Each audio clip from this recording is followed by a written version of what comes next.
Le Grand Matin Sud Radio, 7h-10h, Patrick Roger. Il est 7h40, Sud Radio vous explique ce matin sur la liberté retrouvée par Nicolas Sarkozy et l'encadrement maintenant de cette liberté. Nous sommes avec Nicolas Bastuc, qui est chef du pôle droit et justice au magazine Le Point. Bonjour Nicolas Bastuc. Bonjour. Bon, on revient quand même sur la décision hier de la Cour d'appel. En deux mots, pourquoi Nicolas Sarkozy a pu sortir de prison après 20 jours passés en cellule ? Alors, il a pu sortir parce que les critères sur lesquels devait s'appuyer la Cour, les critères juridiques, n'étaient pas les mêmes que ceux du tribunal, qui l'a condamné le 25 septembre à 5 ans d'emprisonnement avec un mandat de dépôt à effet différé, vous vous souvenez. À l'époque, le tribunal avait justifié son mandat de dépôt par l'exceptionnelle gravité des faits, la lourdeur de la peine, 5 ans, et la nécessité de garantir son effectivité, son application, en raison du trouble à l'ordre public que causait l'infraction. Là, dès qu'il a fait appel, Nicolas Sarkozy est redevenu présumé innocent et a basculé dans un autre régime qui était celui de la détention provisoire. Or, pour maintenir quelqu'un en détention provisoire qui n'a pas encore été définitivement jugé, puisque M. Sarkozy a fait appel, eh bien, c'est d'autres critères qui prévalent. Et la Cour a considéré que ces critères n'étaient pas remplis. Alors, ces critères, on peut les rappeler très rapidement: conserver les preuves, empêcher les pressions sur les témoins, empêcher les concertations frauduleuses, maintenir à disposition de la justice la personne, etc. Et donc, la Cour, très logiquement, a statué en droit et a considéré que la détention provisoire ne pouvait pas s'appliquer au regard de la loi. Oui, bien sûr. Et puis, il faut le préciser, elle n'est pas revenue sur le fond, parce que ça, le fond, ce sera jugé en fait de nouveau. Alors, cette liberté, au mois de mars. Oui, absolument, au mois de mars prochain. Nicolas Bastuc, cette liberté est très encadrée. C'est-à-dire que, par exemple, il ne doit pas voir le ministre de la Justice, Gérald Darmanin, ainsi que d'autres protagonistes qui étaient mêlés de près ou de loin à l'affaire. Tout à fait.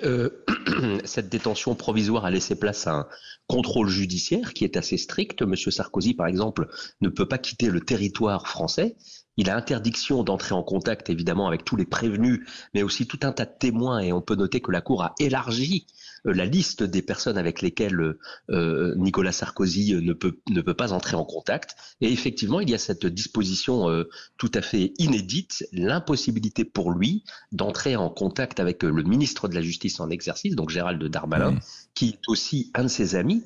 Et on se souvient que le ministre de la Justice était allé lui rendre visite très tranquillement le 28 octobre. La magistrature s'était un petit peu élevée et la Cour d'appel, d'une certaine manière, reprend à son compte les critiques que les hauts magistrats, notamment je pense à Rémy Yates, le procureur général de la Cour de cassation, avaient émis lors de la visite du ministre de la Justice à Nicolas Sarkozy, à la prison de la Santé. Et la Cour donc lui interdit d'entrer en contact avec M. Darmanin, pointant un risque d'atteinte à l'indépendance de la magistrature et à la sérénité de la justice. Oui. Sur la détention, est-ce qu'on en sait un petit peu plus sur la manière dont ça s'est passé et comment Nicolas Sarkozy a été marqué par ces 20 jours passés en prison ? Oui, alors j'étais à l'audience de mise en liberté hier. Il est apparu effectivement amaigri, le teint gris, nerveux, mais pas seulement nerveux parce que Nicolas Sarkozy est toujours nerveux. Là, il était visiblement inquiet et marqué. Et il a eu des mots très forts. Il a parlé d'expériences très dures, de souffrances, de cauchemars, de douleurs. Et effectivement, je pense que là, il ne feignait pas comment dire, le fait d'avoir été très affecté par ce qu'on appelle le choc carcéral, car même si il a pu bénéficier de quelques petits privilèges, il était seul en cellule, il a eu beaucoup de parloirs, on peut imaginer que le personnel pénitentiaire était un petit peu aux petits soins pour lui. D'ailleurs, il a salué leur humanisme, leur humanité. Malgré tout, il a subi le choc carcéral. Et vous savez, quand on est en prison, il y a un moment où les portes se ferment, où les cris se font font entendre dans la nuit. On sait qu'il a été menacé, en tout cas verbalement. Et je pense que ça a été, comme pour tout le monde d'ailleurs, enfin tous ceux qui ont connu et qui ont fait cette redoutable expérience, ça a été un choc pour lui. Et hier, on sentait vraiment l'inquiétude de devoir y rester.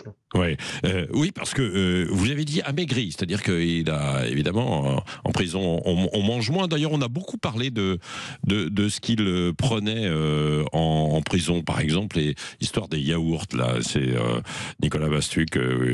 Ça a été évoqué. Redites-nous en quelques mots. Non, pas du tout. Il n'a pas été question de son régime. Non, je disais, ça avait été évoqué par la presse. Par la presse, Oui, tout à fait. Il était indiqué que Nicolas Sarkozy refusait de toucher au plateau repas de l'administration pénitentiaire. Il ne sait pas cuisiner. Et semble-t-il, effectivement, il a opté pour un régime yaourt.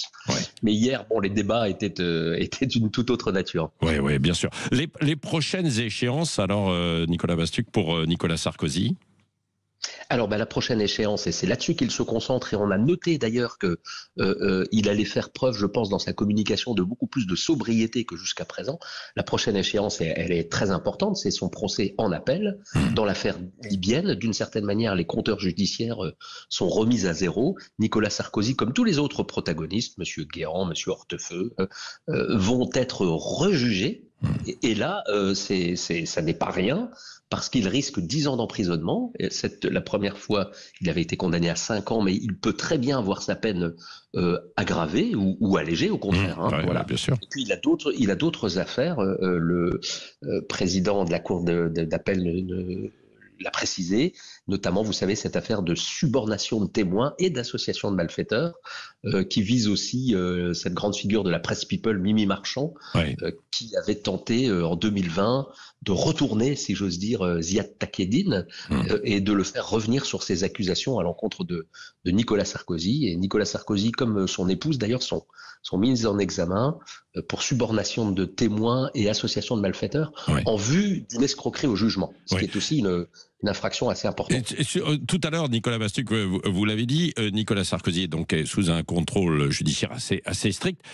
Il n'a pas le droit d'aller à l'étranger dans certains pays, notamment, et quitter le territoire comme ça. Est-ce qu'il peut est-ce qu'il peut voyager en France? Est-ce qu'il peut aller dans le sud? Est-ce qu'il peut aller, je sais pas moi, de se rendre à la campagne? Oui. Tout à fait. L'interdiction porte sur l'interdiction de quitter le territoire, donc d'aller dans un pays étranger.